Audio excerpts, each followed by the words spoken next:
einer Frau schließlich, die sich der Rolle einer Geliebten oder Liebhaberin völlig entzieht, aber ihrem geduldigen und respektvollen Verehrer doch in aller Zurückhaltung ihr Vertrauen schenkt.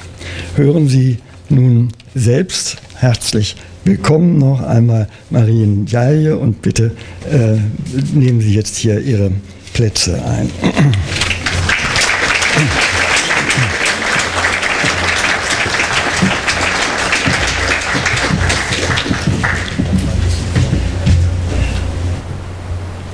Bonsoir. Herr Brunner kommt ja auch. Wir werden wahrscheinlich am besten da stehen.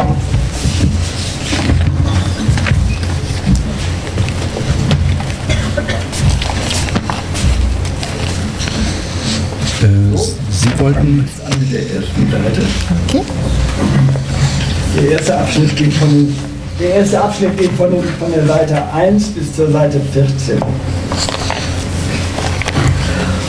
Oh oui, bien sûr, c'est une question qu'on lui a souvent posée.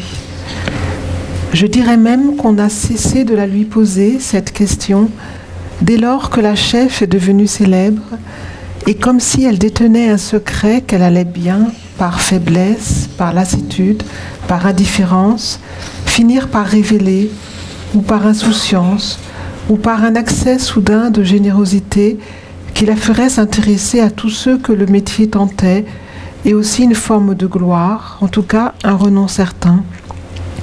Oui, il y en avait beaucoup que cela fascinait à la fin, cette réputation grandiose qu'elle s'était faite sans la rechercher. Et peut-être se disait-il, peut-être imaginait-il qu'elle gardait par devers elle l'éclaircissement du mystère. Il voyait là un mystère, elle n'était pas très intelligente. Il se trompait 2 fois. Elle était terriblement intelligente, et par ailleurs, il n'est pas besoin de l'être autant qu'elle l'était pour réussir dans le métier. Elle aimait qu'on fasse fausse route à son sujet.